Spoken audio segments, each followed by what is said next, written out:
Mainit na usap-usapan ngayon sa mundo ng showbiz ang isang viral photo na tila kumpirmasyon na nga may anak na si Erich Gonzalez. Sa larawang ipinost ng pari na si Father Frankie Mabanta, makikita ang aktres kasama ang kanyang asawa na si Mateo Lorenzo sa binyag ng kanilang anak na si Jose Mateo. Ayon sa caption ni Father Frankie, 3 generations, accompanying the family in the Christian faith through the sacraments. Today, a baptized Jose Mateo, son of Mateo Lorenzo and Erich Gonzalez Lorenzo.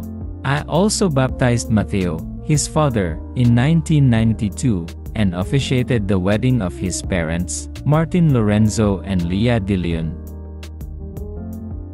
Simple, tahimik, pero ang bigat ng revelasyon, oo. May asawa na si Erich, at may anak na rin sila. Ang larawan ay agad nag-viral at lalong naging usap-usapan dahil kamakailan lang, nabanggit si Erich sa kontrobersyal na kasal ni Claudia Barreto kay Basti Lorenzo, kapatid ni Mateo, ang mister ni Erich. Kaya kung isipin, magbalay na ngayon sina Marjorie Barreto at ang pamilya Lorenzo, at si Erich at Claudia ay naging sisters-in-law. Dahil dito, may ilang netizens na nagspekulasyon na ang batang nakita sa video ng kasal ni Claudia ay anak daw ni Erich. Pero ayon sa post ni Father Frankie, ang binyag ay ginawa pa noong Hunyo taong 2023. Kaya kung susumahin, nasa halos 2 taong gulang na dapat ang bata ngayon. Marami rin ang nagkomento na matagal na palang kasal at nanganak si Erich, pero walang anumang announcement o pahiwatig mula sa aktres. Ibig sabihin, talagang pribado ang pamilya ng kanyang asawa, ang prominenteng Lorenzo family.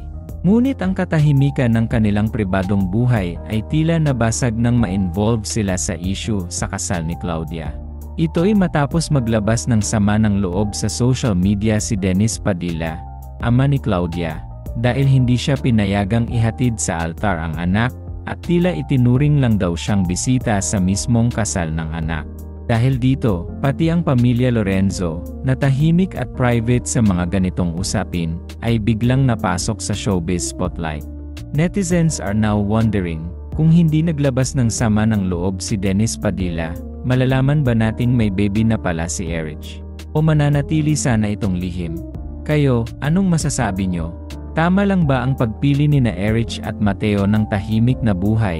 O deserve ng fans na malaman ang ganitong milestone ng aktres?